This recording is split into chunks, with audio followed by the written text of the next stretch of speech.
Hi, today we'll see together what the possible reasons are why Microsoft 365 Copilot, so either the paid license or the free license, Copilot Chat, which you can use when you have a Microsoft 365 license, aren't being used in companies. What you see here are the 6 main reasons why it might happen that people in a company have the license or maybe access to Copilot Chat, but they don't use it. And you can see this from the monitoring systems. Excuse me for a moment, I just wanted to quickly introduce myself, then I'll let you continue. I am one of the Microsoft MVPs and I am an expert in all the technologies revolving around Microsoft 365. So if you want updates on SharePoint, the world of intranet, perhaps on Teams or Microsoft Copilot, make sure to subscribe to this channel. The first one is obviously training, which is either missing or perhaps done in a bit of a rushed way. Then there's the value, which might not be perceived, especially compared to what you hear online, right? Right now, Claude is very popular. Before it was ChatGPT, and Microsoft hasn't done great marketing to make the value of Copilot clear from my point of view, but it's improving. Then there's habit, and that's the hardest thing. Just think, I go in the shower and I still put shampoo in my hair, which basically serves no purpose at all. That said, getting used to something new is generally difficult for anyone. The fourth point is the trust that people are starting to place in these systems, which are completely new. Trust that's affected by the fact, right, that the system, the artificial intelligence model, occasionally has hallucinations and so on. Fifth point, the actual time available for change, for trying things out, for training and so on. Everyone in a company is always overwhelmed with tasks and maybe manages to put little time into activities that might bring value not immediately but in a while. The last point, in my opinion, is just as important as the others, so I didn't put it last based on importance. It's about the involvement of managers in the company, the leaders in the company. Very often, companies start an AI adoption that doesn't actually start from the leadership. That's a big mistake because leaders in the company help us spread the message, they act as ambassadors for change, and so on. Let's look at these points in detail because there's an opportunity, to go deeper. Clearly, when talking about training, it's very important to provide it, but to provide it in a somewhat structured way. Doing a training session of, a few hours to explain Copilot's features isn't enough. Artificial intelligence isn't just a matter of features, but it's also a matter of understanding what the use cases are that people can follow using these technologies. I can imagine someone from a sales department who can use Copilot in a completely different way than someone who's in human resources. And for this, by doing face-to-face training with the instructor, working on e-learning content, favoring formats that are more easily absorbed, like micro-learning and doing onboarding activities specifically by role. All of these things are things that help us solve the problem of training that maybe, isn't well managed. Another thing I recommend you do is set up this group of champions and AI ambassadors, call them whatever you want, who help us spread the word a bit and maybe help other colleagues start using Copilot instead of doing things the way they've always done them. And then from there, you can really get creative. We have nudges that we send out adaptively by role with use cases for each role week by week through our Copilot circle. Some people do hands-on sessions. We do hands-on sessions too, which are live moments where the instructor explains an exercise and everyone does it. The Find Your Use Case workshops, the workshops for impact agents. In short, you can really get creative, but just make sure you do the training. It's important to do training on Copilot and on AI in general.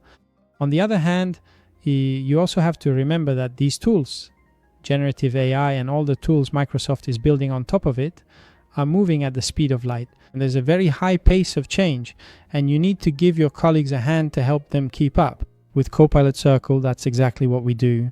It's micro-learning content that keeps people updated from time to time.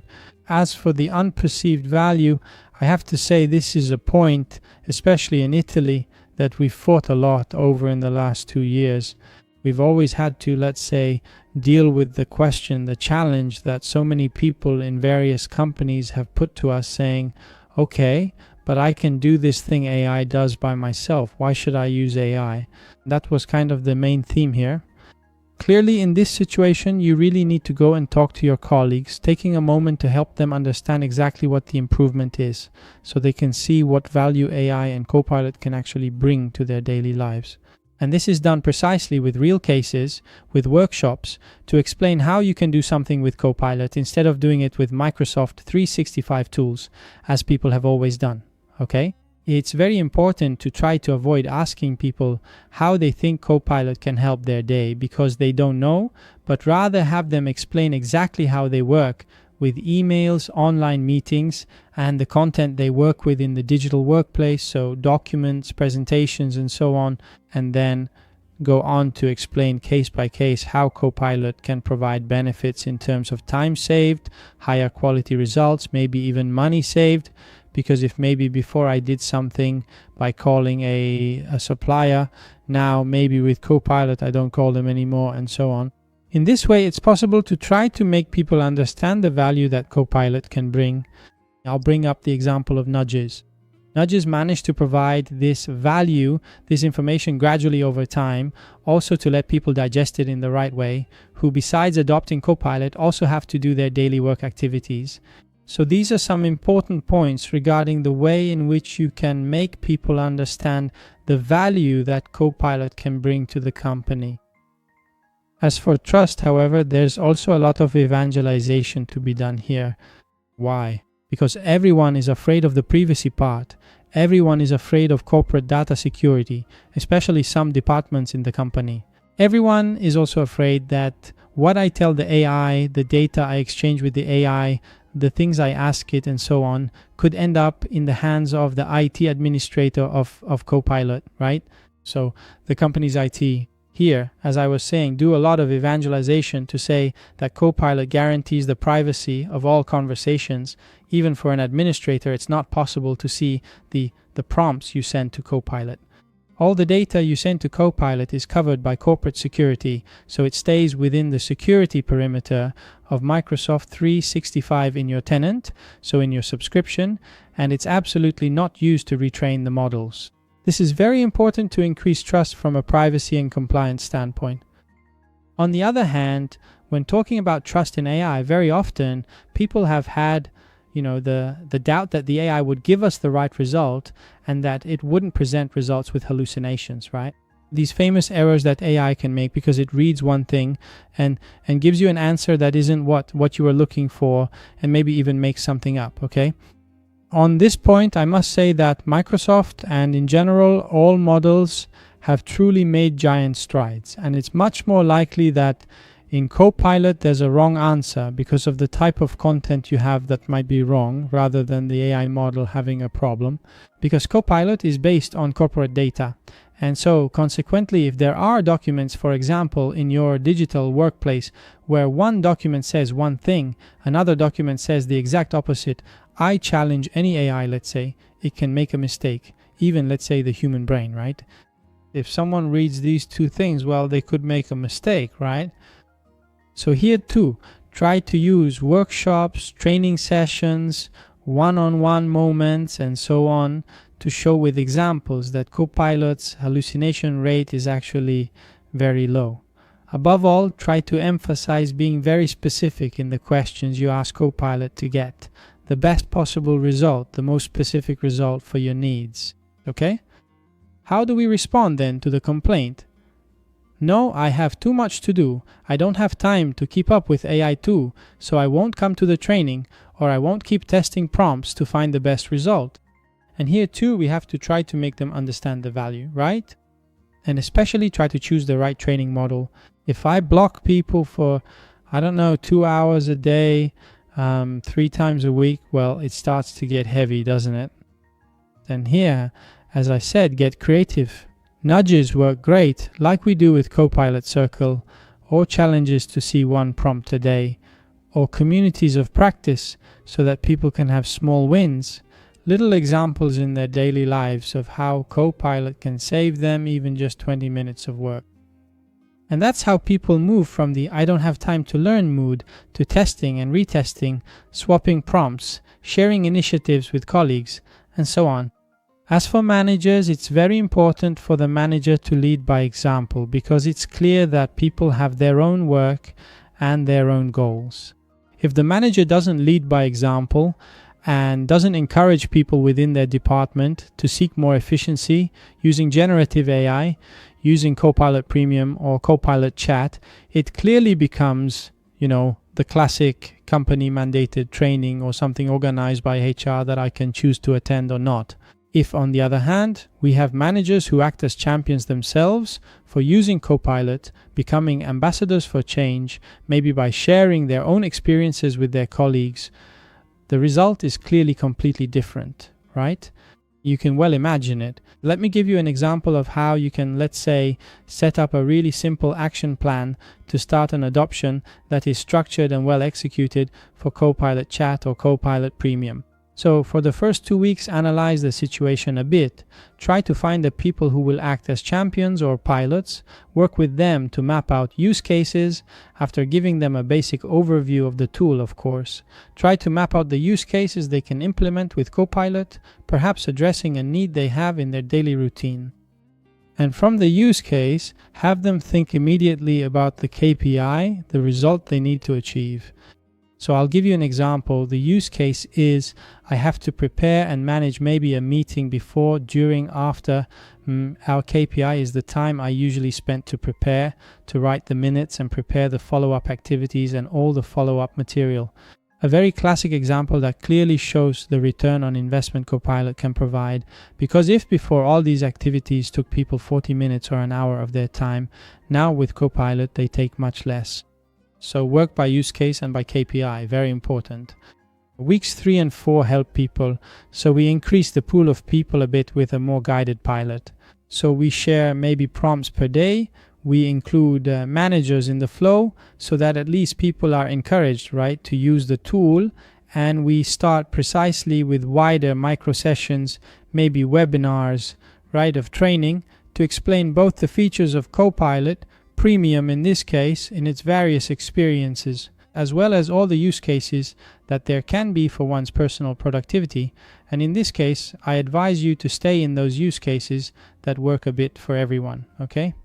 Month 2, after having done, let's say, this pilot expansion, what does it mean? We open to more people and manage the training in an even more structured way. So we send all the nudges with micro-learning courses to the various people. We involve them in workshops, find your use case, or get hands-on with Copilot to do exercises with the need. Very important this, to monitor how the adoption is going. With Microsoft tools, or with tools, let's say, from third parties, as can be precisely Copilot Circle, you find it at .com, Take a dashboard and see a bit how the adoption is going in terms of active users, number of prompts that are executed in the various experiences, how many experiences are used, and so on. From here on, it's up to your, let's say, creativity. As I was saying, involve people with as many training moments as possible, Q&A moments, workshops, hands-on exercises, everything you want, trying, however, not to do something, a bit too oppressive. Clearly here, from month 2 onwards, the length of your adoption program varies a bit based on how many people, you have to involve. That said, you will then reach a point where you need to sum things up, right? So start sending out surveys to your colleagues to compare the cold data you have from the dashboards with the warm data that people give us instead, right? Because only a person can really tell us just how much time they actually save when making meeting minutes with Copilot, since only he or she could honestly tell us how long it used to take them before, right? And so with surveys, and here you can use forms, you can use whatever you want, you can gather this information. Don't stop sending content nudges. Don't stop doing maybe some what's new sessions to keep people updated with the changes in technology. Copilot changes practically once a week in terms of new features or features that might be enhanced or even removed or moved from a graphical interface standpoint. And all those KPIs you defined in the first phase, keep monitoring them so you can prepare a nice report for your, let's say, leadership to help us understand how the adoption process is going. During the training period, don't forget to do department-specific training because, as I said, every department can use AI in its own way, even if we're always talking about personal productivity, okay? And it's very important that people understand how to use Copilot for their daily routine, for their type of work, on their types of information, content, and files, okay? Here I'll show you, let's say, some initial KPIs, clearly high level, that you can keep an eye on in the first few days. The activation rate, that is how many people are active and have started using the tool after training. Weekly use, that is, do people use it once a week or do they use it frequently? Clearly, based on the result of this question, you understand if adoption is going well or maybe it's struggling a bit. Hours saved is definitely the easiest KPI to track, but not only that, because we can, work on money saved and maybe money earned, because a salesperson with Copilot can sell more, or maybe the quality of the activity done with Copilot, or maybe even an action that I couldn't even do before in terms of time, availability, and so on, which I can now do with Copilot, okay? On these KPIs, I absolutely recommend adding all the KPIs you'll find for the use cases of the various departments. Those show, let's say, in a truly numerical way, in a specific way, the real return on investment that Copilot can bring to the company. Well, I've reached the end. I hope you enjoyed this video and thanks for making it this far, all the way to the end, and I'll see you in the next video. Bye!